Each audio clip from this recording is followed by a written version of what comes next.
محترم حاضرین، آج بروز جمعہ 9 جنوری 2026 جمعہ کے خطبے کا اعلان رجب کا مہینہ اور 10 نصیحتیں طے پایا ہے۔ پہلی نصیحت کہ رجب کا مہینہ اسلامی کیلنڈر کا 7واں مہینہ ہے اور اللہ تعالیٰ نے حرمت کے جو 4 مہینے مقرر فرمایا ہے ان میں سے ایک ہے، جیسا کہ سورہ توبہ آیت 36 میں اللہ عز و جل نے فرمایا ان عدۃ الشہور عند اللہ 12 شہرا فی کتاب اللہ یوم خلق السماوات والارض منها 4 حرم۔ اللہ کے پاس مہینوں کی گنتی 12 ہے۔ یہ اس وقت سے ہے جب سے اللہ نے آسمان و زمین کو پیدا کیا، اور ان میں سے 4 مہینے حرمت والے ہیں۔ دوسری نصیحت اس سلسلے میں یہ ہے کہ ہم مسلمانوں پر واجب ہے، فرض ہے کہ ان حرمت والے مہینوں کا بہت زیادہ احترام کریں۔ اگر ہم قرآن مجید کو غور سے پڑھتے ہیں تو پتہ چلتا ہے کہ مشرکین مکہ اللہ کے رسول صلی اللہ علیہ وسلم کی سچی دعوت کو قبول نہیں کیے، اللہ کو خالق رازق مانے لیکن معبود برحق نہ مانے، اسی وجہ سے ان کے ساتھ مخالفت رہی۔ لیکن اس کے باوجود کئی جگہوں پر ہمیں نظر آتا ہے کہ وہ حرمت والے مہینوں کا کافی حد تک پاس و لحاظ رکھتے تھے۔ میں یہ بات اس لیے ذکر کر رہا ہوں کہ ہم مسلمانوں کو اس کا اور بہت زیادہ اہتمام کرنا چاہیے، اور خاص طور پر ان حرمت والے مہینوں کے بارے میں خود اللہ نے فرمایا کہ فَلَا تَظْلِمُوا فِيهِنَّ، اسی سورہ توبہ آیت 36 میں، کہ تم اپنے آپ پر ظلم نہ کرو۔ اپنے آپ پر ظلم نہ کرو، 2 مطلب اس کے ہیں۔ ایک مطلب آپس میں ایک دوسرے پر ظلم نہ کرو، دوسرا مطلب خود آپ اپنے اوپر ظلم نہ کرو۔ انسان اپنے اوپر کیسے ظلم کرتا ہے؟ اللہ کی نافرمانی کر کے۔ ان میں اگر ظلم کے بارے میں دیکھیں تو سب سے خطرناک ظلم شرک ہے، سب سے خطرناک ظلم شرک ہے، پھر اس کے بعد فرائض کا چھوڑنا ہے۔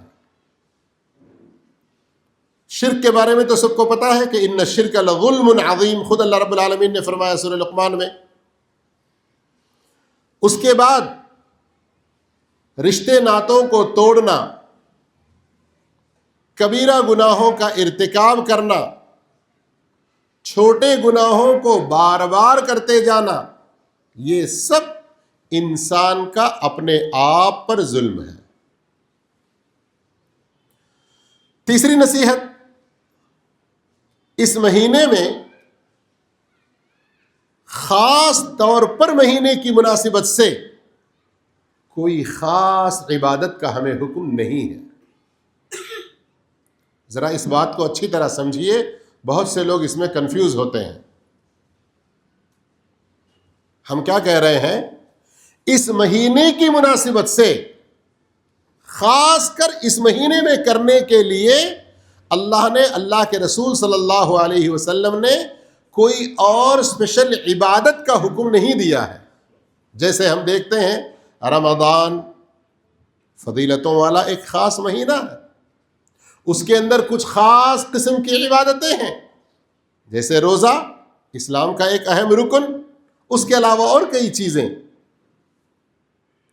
ذو الحجہ کا مہینہ آتا ہے، حرمت والا مہینہ ہے، لیکن اس کے اندر اس مہینے کی مناسبت سے اسپیشل کام حج پر جانے والوں کے لیے حج ہے، تو جو حج پر جا رہے ہیں، جو حج پر نہیں جا رہے ہیں، ان سب کے لیے قربانی اور عید الاضحیٰ یہ اسی مہینے میں ہے، دوسرے مہینے میں عید الاضحیٰ نہیں کر سکتے۔ عید الاضحیٰ کی مناسبت سے جو قربانی ہے وہ ذوالحجہ میں ہی ہے، دوسرے اور مہینے میں نہیں۔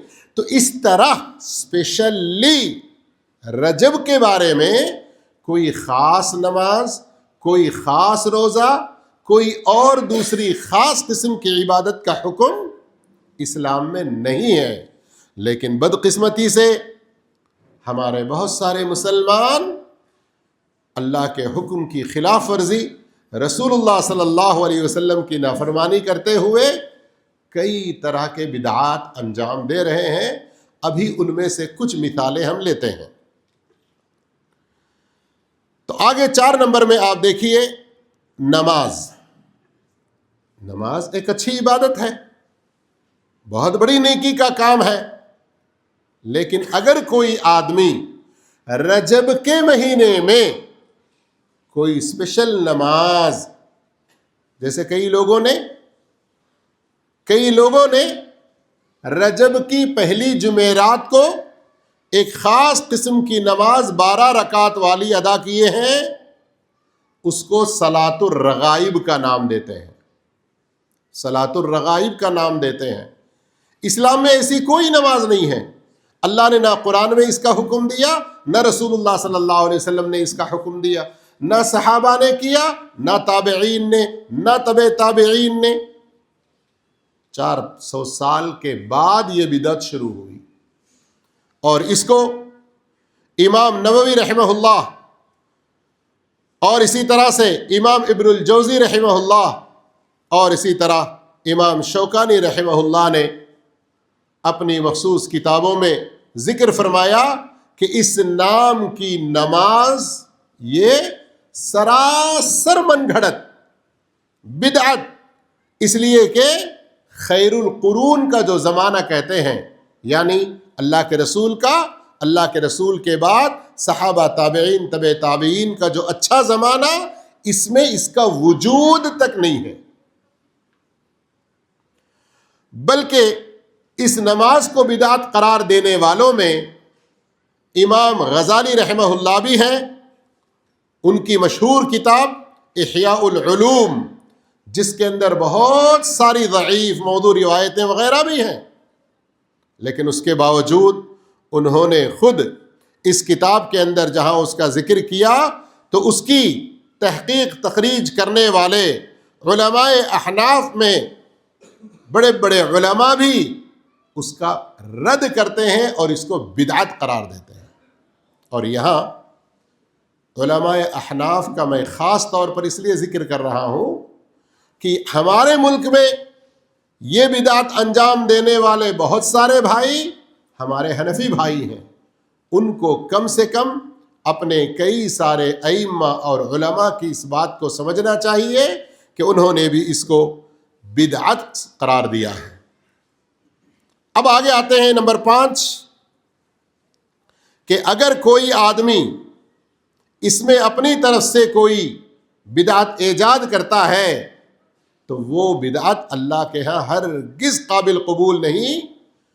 تو ایسی ہی ایک دوسری بدعت مختلف شکلوں میں ہے روزے کے نام سے۔ کچھ لوگ اس مہینے میں 27ویں تاریخ کا خاص طور پر روزہ رکھتے ہیں، معراج کا روزہ اس کو سمجھتے ہیں۔ کچھ اور لوگ کسی اور دن رکھتے ہیں، مریم کا روزہ کہتے ہیں۔ کچھ لوگ سیدوں کا روزہ کہتے ہیں، کچھ لوگ ہزارویں روزہ، لکھویں روزے کے نام سے کچھ روزے رکھتے ہیں۔ تو جیسے میں نے بتلایا کہ اللہ کے رسول صلی اللہ علیہ وسلم نے رجب کے مہینے میں خصوصی طور پر کسی روزے کا حکم نہیں دیا رجب کے لیے۔ جیسے ہم دیکھتے ہیں صحیح حدیث سے محرم کے بارے میں ہے کہ عاشورہ کا روزہ رکھنا ہے، جو صحیح حدیث سے ثابت ہے، اور یہ محرم کی مناسبت سے ہے۔ لیکن رجب کی مناسبت سے اسپیشلی اللہ کے رسول صلی اللہ علیہ وسلم سے کوئی روزہ ثابت نہیں ہے۔ البتہ اگر کسی آدمی کو ہر مہینے میں 3 دن روزہ رکھنے کی عادت ہے، اور اگر کسی کو ہر سوموار اور جمعرات روزہ رکھنے کی عادت ہے، اور وہ اپنی اس عادت کو رجب میں بھی کنٹینیو کر رہا ہے تو کر سکتا ہے، لیکن رجب کے مہینے کا خصوصی طور پر روزہ، چاہے وہ جیسے ہم نے کچھ نام لیے ہیں، معراج کا روزہ، مریم کا روزہ، روزہ ہزارویں، اس طرح کا کوئی روزہ ثابت نہیں ہے، بلکہ زمانے جاہلیت میں مشرکین اس کا خاص طور پر اہتمام کرتے تھے، خاص طور پر اہتمام کرتے تھے۔ حضرت عمر رضی اللہ تعالیٰ عنہ کے زمانے میں کچھ لوگ رجب کے مہینے میں خصوصی طور پر روزہ رکھے، اور حضرت عمر رضی اللہ تعالیٰ عنہ کو یہ بات معلوم ہوئی تو حضرت عمر رضی اللہ تعالیٰ عنہ نے حکم دیا کھانا پکا کر ان کے سامنے رکھا جائے اور ان کا روزہ توڑوایا جائے، اور اگر وہ روزہ توڑنے سے، کھانا کھانے سے منع کرتے ہیں تو ان کو مارا جائے۔ پھر حضرت عمر رضی اللہ تعالیٰ عنہ کا یہ مشہور جملہ، کلو، تم کھاؤ، فإنما هو شہر کان یعظمہ اہل الجاہلیہ، زمانے جاہلیت کے لوگ اس کی قدر، اس کی عظمت، اس کا احترام کیا کرتے تھے، تو روزہ رجب کے مہینے میں خصوصی طور پر نہیں ہے۔ حضرت عمر رضی اللہ تعالیٰ عنہ کا یہ فرمان مصنف ابن ابی شیبہ میں ہے، شیخ البانی رحمہ اللہ نے ارواء الغلیل میں اس کو صحیح کہا ہے، اور امام ابن تیمیہ رحمہ اللہ فرماتے ہیں کہ رجب کی خصوصیت کے ساتھ کسی روزے کا ثبوت کسی ایک بھی صحیح حدیث میں نہیں ہے۔ اور ایک صاحب کا میرے ساتھ واقعہ کہ وہ 27ویں رجب کا روزہ رکھے، اور ایک صاحب ان کو پکڑ کر لے آئے کہ ان کو سمجھائیں۔ جب ہم نے ان کو سمجھانے کی کوشش کی تو انہوں نے کہا کہ آپ ہمارے مولوی صاحب سے بات کیجئے۔ جب ان کے مولوی صاحب سے ہم نے فون پہ بات کی تو کہنے لگے اللہ کے رسول صلی اللہ علیہ وسلم نے تو حکم دیا کہ اشہر حرم کا روزہ رکھو، اشہر حرم کا روزہ رکھو۔ کیا مطلب اس کا؟ صحیح حدیث ہے ایک کہ اشہر حرم کا روزہ رکھا جائے، یعنی ایک موقع پر اللہ کے رسول صلی اللہ علیہ وسلم ایک صحابی کے روزوں کی خواہش کو دیکھتے ہیں تو ان کو حکم دیتے ہیں کہ تم مہینے میں 3 دن کے روزے رکھو، اشہر حرم کے روزے رکھو، فَإِنَّمَا هُوَ يُذْهِبُ وَحْرَ الصَّدْرِ، یہ بکثرت روزے دلوں کی بہت ساری بیماریوں کو دور کر دیتا ہے۔ تو میں نے کہا دلیل آپ نے بڑی اچھی دی، لیکن مارے گھٹنا پھوٹے آنکھ کہ کس دلیل کو کہاں چوٹ لگانے کی کوشش کر رہے ہیں آپ کا یہ شاگرد صرف 27ویں رجب کا روزہ رکھا ہے، اس کی کوئی دلیل دیجئے۔ اشہر حرم کا روزہ مطلب یہ ہے کہ ذوالقعدہ، ذوالحجہ، محرم، یہ 3 مہینے اشہر حرم ہیں، اور رجب یہ بھی اشہر حرم ہے، یعنی اگر آپ کم سے کم 116، 17 یا 120 دنوں میں سے 120 کے، 16 کے، 100 کے، 50، 60 روزے اشہر حرم میں رکھتے ہیں، رجب میں بھی رکھ رہے ہیں، محرم میں بھی رکھ رہے ہیں، ذوالقعدہ میں بھی رکھے ہیں، ذوالحجہ میں بھی رکھے ہیں، تو الحمدللہ اچھی بات ہے، اس حدیث پر آپ عمل کر رہے ہیں۔ لیکن دلیل آپ نے وہ حدیث دی، اور ان سے پوچھئے کہ کیا انہوں نے ایک بھی روزہ رکھا اشہر حرم میں؟ کہا نہیں۔ تو پھر 27ویں کے روزہ نہیں، اصل میں اللہ کے رسول کو معراج ہوئی تھی نا 27ویں، تو اس حساب سے اگر کوئی رکھا تو برا کیا ہے، روزہ تو اچھی عبادت ہے۔ اب پھر کس طرح سے بدعات کے لیے اپنے آپ کو گھماتے ہیں۔ میں نے کہا اگر ایسی بات ہے تو نماز بھی اچھی عبادت ہے، روزہ بھی اچھی عبادت ہے، رات میں ایک دن بھی 1 منٹ کے لیے نہ سونا، ساری رات تہجد پڑھنا، یہ بھی اچھی بات ہے یا نہیں؟ کہا ہاں۔ تو میں نے کہا ٹھیک ہے، پھر کتاب النکاح صحیح بخاری کی پہلی حدیث اٹھا کر دیکھیے. اللہ کے رسول صلی اللہ علیہ وسلم کے پاس 3 آدمی آئے اور ان تینوں نے اللہ کے رسول کی عبادتوں کے بارے میں پوچھا. اس کے بعد اس میں سے ایک آدمی نے کیا کہا میں ساری رات نماز پڑھوں گا، سوؤں گا ہی نہیں، لا انام، میں سوؤں گا نہیں. دوسرے آدمی نے کہا کہ میں ہر دن نفل روزہ رکھتا رہوں گا. اور تیسرے نے کہا میں شادی ہی نہیں کروں گا، میں شادی ہی نہیں کروں گا. تو اللہ کے رسول صلی اللہ علیہ وسلم نے کیا ان کو قبول کیا؟ حالانکہ نماز اپنی جگہ اچھی بات ہے نا، روزہ اپنی جگہ اچھی بات ہے نا، لیکن بات کیا معلوم ہوئی؟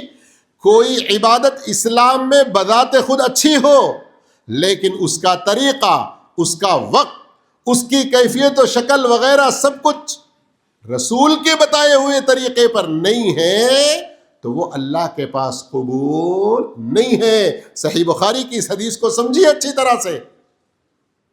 پھر کہنے لگے میں 27ویں معراج کے روزے کے بارے میں آپ کو دلیل بتاؤں گا. میں نے کہا ویلکم، ضرور بتائیے. پھر اس کے بعد بھی وہ بندہ ملتا رہا. ہاں آپ کے مول صاحب سے بات ہو گئی، دلیل بتا دیے؟ کہا نہیں. تو کہا نہیں بتا سکتے قیامت تک، ہے ہی نہیں کہیں تو کہاں سے لائیں گے؟ اس لیے میرے بھائیوں بات کو سمجھنا چاہیے. بدعتوں کے لیے کیسے ہیلے بہانے ہوتے ہیں، اور آپ جتنی ساری بدعات کو دیکھ لیں، بدعات ان کے پیچھے مقاصد بڑے نیک ہی ہوتے ہیں. شروع میں جب ان کی سٹارٹنگ ہوتی ہے تو وہ نیک ارادوں سے ہوتی ہے، نیک جذبات سے ہوتی ہے. خود صحیح بخاری کی حدیث میں دیکھیے ان 3 آدمیوں نے کیا برے ارادے سے کچھ کہا تھا؟ اللہ کے رسول اتنی عبادت کر رہے ہیں، ہم تو ان تک پہنچ ہی نہیں سکتے، ہم اس طرح سے عبادت کریں گے. اللہ کے رسول نے کہا یہ طریقہ قبول نہیں ہے. میں راتوں میں نماز پڑھتا ہوں نفلی، تو کچھ دیر سوتا بھی ہوں. میں نفلی روزے رکھتا ہوں تو کبھی چھوڑ بھی دیتا ہوں. میں نے عورتوں سے شادی بھی کی ہے، اور جو میرے طریقے کی مخالفت کرے وہ مجھ میں سے نہیں ہے. اور آج کل عجیب بات یہ ہے، یہ پوری حدیث کو تو نہیں لیتے، خالی النکاح من سنتی فمن رغب عن سنتی فلیس منی کارڈوں پہ پرنٹ کر دیتے ہیں، اور وہ نکاح بھی سنت کے طریقے پہ نہیں ہوتی. کتنے بڑے افسوس کی بات ہے نا. چھٹی بات یہ ہے، چھٹی نصیحت، کہ کچھ لوگ خاص طور پر اس مہینے میں عمرے کا اہتمام کرتے ہیں. تو خاص طور پر اس مہینے میں عمرے کا اہتمام، یہ بھی اللہ کے رسول صلی اللہ علیہ وسلم سے ثابت نہیں ہے. فرق کو سمجھنا چاہیے. کسی آدمی کو اس مہینے میں چھٹی ملی اس لیے وہ عمرے پہ نکلا، کسی آدمی کے کسی ایجنٹ سے اچھے تعلقات کی وجہ سے اس مہینے میں اس کو سستی ٹکٹ ملی اس لیے وہ جانا چاہا، اس میں کوئی حرج کی بات نہیں. نہیں، رجب کا مہینہ بڑا حرمت والا مہینہ، ہم اس میں عمرہ کریں گے، فلاں کوئی بزرگ کیے تھے، فلاں کوئی اس طرح خصوصی اہتمام کے ساتھ، جیسے رمضان میں اسپیشل اہتمام کے ساتھ جاتے ہیں، عمرہ کرتے ہیں، تو اس کی دلیل ہے عمرۃ رمضان تعدیل حجہ. رمضان کا عمرہ حج کے برابر ہے. صحیح حدیث سے یہ بات ثابت ہے. لیکن رجب کے بارے میں ایسا کچھ بھی ثابت نہیں ہے. ہاں، صحیح بخاری صحیح مسلم کے اندر حدیث ہم کو ملتی ہے، ام المؤمنین میں عائشہ صدیقہ رضی اللہ تعالیٰ عنہا خصوصی طور پر رجب کے مہینے میں عمرے کا اہتمام کرنے والوں کا انکار بھی کرتی تھیں. البتہ ہمارے نبی کریم محمد مصطفیٰ صلی اللہ علیہ وسلم کے نبی بن کر آنے سے پہلے ہی یہ 4 مہینے حرمت والے چلتے تھے. جیسے میں نے شروع میں بتلایا، مشرکین مکہ اس کا اہتمام بھی کرتے تھے. تو چونکہ راستے پرامن نہیں تھے، پیسفل نہیں تھے، راستے پرامن اور پیسفل نہیں تھے، تو لوگ ذوالقعدہ، ذوالحجہ، محرم ان 3 مہینوں میں حج کے سفر میں جاتے اور واپس آتے. درمیان میں پھر کبھی عمرہ کرنے کا ان کو دل کرتا تو وہ رجب کے مہینے میں کرتے. کیوں؟ رجب کے مہینے میں عام طور پر لوگ لوٹ مار اور دوسرے کئی غلط کاموں سے بچتے تھے، تو لوگ سفر پہ نکلنا پسند کرتے تھے. لیکن اس کی عظمت کے پیش نظر اگر آج کوئی کرتا ہے تو یقیناً یہ غلط کرتا ہے، جیسا کہ شیخ ابن عثیمین اور دیگر کئی بڑے ائمہ اکرام کے فتوے اس سلسلے میں ہیں۔ ساتویں بات، ساتویں نصیحت معراج کے بارے میں، اسراء و معراج۔ نبی کریم صلی اللہ علیہ وسلم اپنے پورے جسم و جان کے ساتھ رات کے بالکل تھوڑے سے حصے میں مکہ سے بیت المقدس، بیت المقدس سے پہلا آسمان، وہاں سے دوسرا، پھر آگے سارے ساتوں آسمان، اس کے اوپر اللہ عز و جل سے ہم کلامی کا شرف حاصل کیے، جنت و جہنم کی سیر بھی کیے۔ اس کو اسراء و معراج کہتے ہیں۔ مکہ سے بیت المقدس تک کا سفر، اس کو اسراء کہتے ہیں۔ فَأَسْرِ بِأَهْلِكَ بِقِطَعٍ مِّنَ اللَّيْلِ، یعنی رات کے وقت میں چلنے کو اسراء کہا جاتا ہے۔ اور بیت المقدس سے اوپر آسمانوں کا جو سفر رہا اس کو معراج، عروج، چڑھائی کر کے جانا، اس کو معراج کہتے ہیں۔ تو یہ اسراء اور معراج پورے جسم و جان کے ساتھ رات کے بالکل تھوڑے سے وقت میں، ویری شارٹ ٹائم میں آپ صلی اللہ علیہ وسلم کو یہ واقعہ پیش آیا۔ اس میں خود آپ صلی اللہ علیہ وسلم کے لیے بہت بڑی تسلی، اطمینان کے علاوہ یہ بتانا مقصد تھا کہ آپ 10-12 سال تک ادھر مکے میں دعوت کا کام کرتے رہے، بہت کم لوگ اسلام قبول کیے۔ طائف کے سفر پر گئے کہ چلو وہاں طائف کے لوگ اسلام قبول کریں، لیکن انہوں نے خونہ خون کر کے، لہو لہان کر کے بھیجا۔ بالآخر اپنے پیدائشی جگہ مکہ میں آنے کے لیے ایک بڑے سردار مطعم بن عدی کے سپورٹ، ان کے جوار، ان کی پناہ میں آنا پڑا۔ تو اے نبی محمد صلی اللہ علیہ وسلم، آپ ان دنیا والوں کے اس معاملے اور سلوک سے پریشان نہ ہوں۔ دنیا والے آپ کی قدر نہ کریں، آئیے آسمانوں کی سیر کریں، وہاں آپ کی قدر کیسے ہے دیکھیں۔ یہ ایک اطمینان۔ اور عموماً ایک نہ ایک مرحلہ میں اللہ تعالی مختلف انبیاء کرام کو ان کی تسلی کا کچھ سامان دیتا ہے تاکہ وہ اور ڈٹ کر بہت مضبوطی کے ساتھ دعوت کے کام پر جمے رہیں۔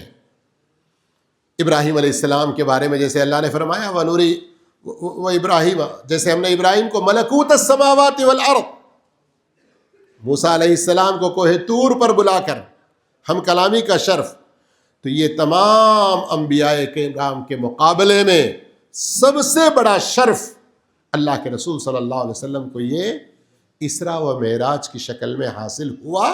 یہ حقیقت ہے، یہ خواب کا واقعہ نہیں ہے، جسم و جان کے ساتھ آپ گئے ہیں، یہ سچی بات ہے۔ ساتھ ہی ساتھ امت کے لیے اس کے اندر بہت سارے اسپیشل گفٹس، بہت ہائی لیول کے ایوارڈز دیے گئے ہیں، لیکن ہائے افسوس یہ امت معراج کے پیغام کو بھول گئی اور جشن معراج کی بدعتوں میں پھنس گئی۔ معراج کے سفر میں ہمارے لیے کیا کیا میسیجز تھے، کیا کیا خوشخبریاں بھی تھیں، کیا ہمارے لیے دھمکیاں تھیں۔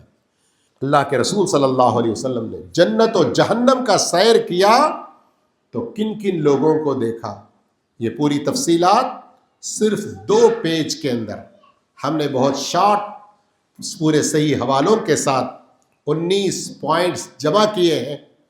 آپ چاہیں تو اس کی PDF حاصل کر کے پڑھ سکتے ہیں، پڑھیے، خاص کر ان لوگوں کو پڑھائیے جو معراج کے پیغام کو بھلا کر شب معراج، جشن معراج جیسی بدعتوں میں پھنس چکے ہیں۔ تو یہ معراج کا واقعہ اپنی جگہ بالکل سچ ہے، لیکن 8ویں نصیحت مجھے یہ کرنا ہے کہ اللہ رب العالمین یخلق ما یشاء و یختار، سارا ملک اللہ کا ہے، یہ سارا کریشن، ساری مخلوق اللہ کی ہے۔ اللہ رب العالمین اس پر کمپلیٹ قدرت رکھتا ہے۔ جس نبی کو اتنا بڑا معجزہ عطا کیا کہ ویری شارٹ ٹائم، بہت مختصر وقت میں اتنا لمبا سفر جہاں آج کوئی نہیں پہنچ سکتا اور قیامت تک بھی نہیں پہنچ سکتا، انسانی طاقتیں عاجز ہیں اس سے۔ اللہ رب العالمین نے رسول اللہ صلی اللہ علیہ وسلم کو وہ عطا کیا، اتنی بڑی امت محمد صلی اللہ علیہ وسلم کی، اتنے بڑے اس کے اندر انعامات عطا کیے، لیکن کس تاریخ کو یہ واقعہ پیش آیا، کس دن پیش آیا، کس رات میں پیش آیا، کون سا سال تھا، نہ کسی صحیح حدیث میں اس کا ذکر ہے، نہ ہی تاریخی اعتبار سے کوئی معتبر آتھینٹک کوئی وہاں پر پروف ہے۔ اب اس کے اندر اللہ ہی کی مرضی ہے، لیکن کس رات میں، کس مہینے میں، کس سال میں پیش آیا، اس کے بارے میں ایک بھی پروف نہ ہونا، اس کے اندر ایک بہت بڑی حکمت کیا سمجھ میں آتی ہے کہ لوگوں اس دن کا جشن منانے کی فکر مت کرو، کون سا دن ہے اس کی ٹینشن میں نہ رہو، اس رات میں اللہ کے رسول صلی اللہ علیہ وسلم کیا کیا دیکھ کر آئے، کیا کیا میسیجز تمہارے لیے لائے، اس کی قدر کرو، اس کو جانو اور پہچانو۔ اللہ کے رسول صلی اللہ علیہ وسلم نے اس پورے سفر معراج میں کیا کیا واقعات پیش آئے، میں نے اس کے بارے میں بتا دیا کہ PDF تیار ہے، آپ دیکھ سکتے ہیں، پرنٹ بھی اگر ہو تو لے سکتے ہیں، لیکن صرف 2 چیزوں کا ذکر کروں گا۔ کتنے ہائی لائٹ ہیں، کتنے ہائی لائٹ ہیں، غور کریں، لیکن یہ ہر ایک کو نصیب نہیں ہوگا۔ ایک، اسلام کے جتنے سارے احکام ہیں رسول اللہ صلی اللہ علیہ وسلم اس زمین پر تھے، اللہ نے فرض کیا ہے۔ روزہ، زکوٰۃ، حج، جہاد، ماں باپ کے ساتھ حسن سلوک اور دوسرے بہت سارے اوامر اور نواہی، کرو نہ کرو، کہ یہ سارے آرڈرز اس زمین پر اللہ کے رسول کے رہتے ہوئے ملے۔ نماز 5 وقت کی، یہ ایک ایسی واحد عبادت ہے، یہ ایسا اسلام کا رکن ہے، یہ ایسا فریضہ ہے، اللہ نے اسپیشلی اپنے قریب بلا کر اللہ کے رسول صلی اللہ علیہ وسلم کو عطا کیا ہے۔ یہ آسمانی گفٹ ہے، آسمانی ہدیہ اور تحفہ ہے، کیسے اس کی ہم ناقدری کر سکتے ہیں؟ اور آج امت کا کتنا بڑا طبقہ نماز کو چھوڑے ہوئے ہے۔ دوسری بڑی اس کے اندر خوشخبری دی گئی تھی ہمارے لیے اس سفر میں، اللہ کے رسول صلی اللہ علیہ وسلم سدرۃ المنتہا کے پاس تھے، وہاں پر آپ کو اسپیشلی کچھ چیزیں عطا کی گئیں، ان میں سے ایک چیز وہ بھی ہے کہ اگر کوئی آپ کی امت میں کوئی آدمی شرک اکبر نہ کرے، شرک اکبر نہ کرے، تو اس کے لیے ایک نہ ایک دن جنت کی ضرور خوشخبری ہے۔ اسی معراج کے واقعے میں یہ بہت بڑی خوشخبری ملی، لیکن آج ہم میں سے بہت سے لوگ اس خوش فہمی میں مبتلا ہیں، ہم تو کسی مندر، کسی بت اور کسی گردوارہ، گرجا گھر، چرچ وغیرہ میں جا کے کہیں سر اپنا نہیں جھکاتے۔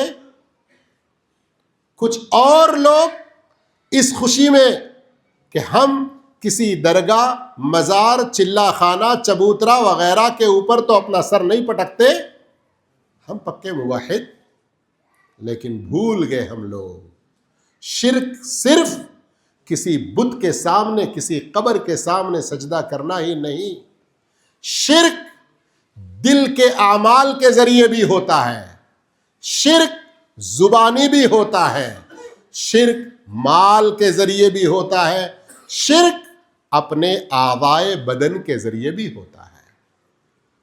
آج صبح فجر کے بعد قل یا ایھا الکافرون کا درس ہماری مسجد اہل حدیث اشوک نگر میں دیتے ہوئے ایک پوائنٹ وہاں یہ بھی میں نے رکھا کہ ہم میں سے بہت سے لوگ ارے نارمل ہے نا، سوشل ایشو ہے نا، اس طرح سے سمجھ کر مال کے شرک میں مبتلا ہوتے ہیں اور اس کا کچھ احساس نہیں، کچھ جون تک نہیں رینگتی۔ اس لیے شرک کیا کیا ہے اچھی طرح سے جاننے، پہچاننے، سمجھنے کی کوشش کریں تاکہ معراج کے اصل پیغام کو یاد رکھ سکیں، اور معراج کا جشن، معراج کے رات کی محفلیں، یہ سب اللہ کے رسول نے نہیں کیے، صحابہ نے نہیں کیے، تابعین تبع تابعین نے نہیں کیے۔ اور نویں نصیحت، اس مہینے میں خاص طور پر 22ویں رجب کو کنڈے بھرنا، کنڈوں کا فاتحہ اور مختلف ناموں سے کچھ لوگ کرتے ہیں، یاد رکھیے اس کا بھی ثبوت اسلام سے کچھ بھی نہیں ہے، اس لیے کہ جعفر صادق رحمہ اللہ کے نام کے یہ کیے جاتے ہیں، اور یہ اللہ کے رسول صلی اللہ علیہ وسلم کے کئی سال بعد پیدا ہوئے، اور ان کے نام پر جو کیا جاتا ہے یہ بھی سراسر جھوٹ ہے۔ صرف کچھ کام کرنے کے لیے کبھی کچھ لیبل لگانے پڑتے ہیں تو یہ ایک جھوٹا لیبل ان کے نام کا لگایا گیا، ورنہ اس کنڈوں کی نیاز، کنڈوں کا فاتحہ، رجب کے کنڈے، اس میں کم سے کم خرابی بدعت کی ہے، اور اس کے اندر بھی کئی الگ الگ کوالٹیز اور طریقے ہیں جو کھلم کھلا شرک تک پہنچا دیتے ہیں۔ جی ہاں، اور اس کو ثابت کرنے کے لیے جھوٹا لکڑہارے کا قصہ بیان کیا جاتا ہے، جبکہ اس قصے کے اندر خود ایک دو نہیں دسیوں قسم کی غلطیاں ہیں، دسیوں قسم کی غلطیاں ہیں، اس لیے کہ ایک تو یہ جعفر صادق کے نام کی طرف نسبت، اور جعفر صادق رحمۃ اللہ علیہ کی زندگی میں مدینے میں کوئی بادشاہ نہیں تھا۔ آپ لوگ ان موقعوں پر سنتے ہوں گے اور میرے اس مختصر اشارے کو سمجھ گئے ہوں گے، اس لیے ان کنڈوں کی بدعت سے بھی بچ جائیے اور اپنے ایمان کو خراب نہ کیجیے۔ آخری اور 10ویں بات یہ ہے کہ اگر ہم دین کو اپنے مزاج، اپنی مرضی، اپنی پسند کے مطابق، ارے بھائی زمانہ آج ایسا ہے، میں مسلمان ہی چھوں لیکن ذرا ایسا کرنا پڑتا، اس طرح کے نام لگا کر دین کو اپنی مرضی کے مطابق آپ عمل کرنے کی کوشش کریں گے تو پھر جنت اللہ آپ کو اپنی مرضی سے نہیں دے گا۔ سمجھ رہے ہیں بات کو؟ یہاں دنیا میں اللہ نے آپ کو اختیار دیا اچھے برے کے درمیان تمیز کر کے اچھائی کو استعمال کرنے کے لیے، لیکن پابند کیا کیا کہ آپ اللہ کی مرضی پہ چلیں، اپنی مرضی پہ نہیں۔ لیکن آخرت کا معاملہ کیسا ہے؟ یوم لا تملک نفس لنفس شیئا، کوئی کسی دوسرے کے بارے میں تو دور، خود اپنے بارے میں کچھ بھی اختیار نہیں رکھتا۔ وہاں زندگی بھر جتنے سال کی عمر آپ کی رہی، عبادت صرف اللہ کی آپ نے کی یا نہیں کی، اور طریق عبادت رسول اللہ کا تھا یا نہیں تھا، یہی بس وہاں دیکھا جائے گا۔ اسی سکیل، اسی معیار اور مقیاس پر آپ کے زندگی بھر کے پرچے جانچے چیک کیے جائیں گے۔ اگر اس میں فیل ہو گئے جہنم کا منہ دیکھنا پڑے گا، اور وہاں نہ کوئی آپ کی دنیا کی آئیڈیالوجی کام آئے گی، نہ آپ کا کوئی رسم و رواج کام آئے گا، نہ آپ کے کوئی پیر و مرشد بزرگ کام آئیں گے، اور وہاں کسی طرح کی کوئی سفارشیں نہیں چل سکیں گی.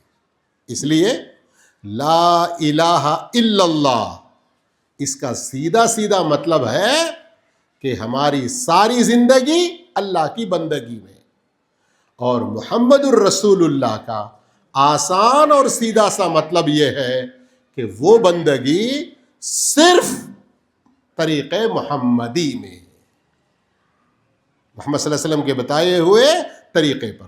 اس سے ہٹ کر اگر کچھ ہم نے کیا تو دنیا اور آخرت دونوں برباد ہوں گے. اور دنیا کسی طرح سے امتحان کی چمکتی نظر آئی، ہمارے اپنے نفس کے دھوکے، شیطانی وسوسے سے ہمیں بہت اچھا بھی لگا، اس لیے کہ آل دا گلیٹرز از ناٹ گولڈ. لیکن یہاں ہم لوگ دیکھتے ہیں کتنے چمکتی چیزوں کو سونا سمجھ کے قبول کر رہے ہیں. تو دین کے مسئلے میں بھی ایسے ہی دھوکے میں پڑے ہیں بہت سے. تو پھر جب حقیقت وہاں کھلے گی واپسی کا کوئی راستہ نہیں ہوگا. اللہ تعالی ہم تمام کو دین کو قرآن و سنت کے سرچشمے سے جیسے صحابہ سلف صالحین نے سمجھا ویسے سمجھنے کی توفیق عطا فرمائے. وآخر دعوانا الحمد للہ رب العالمین.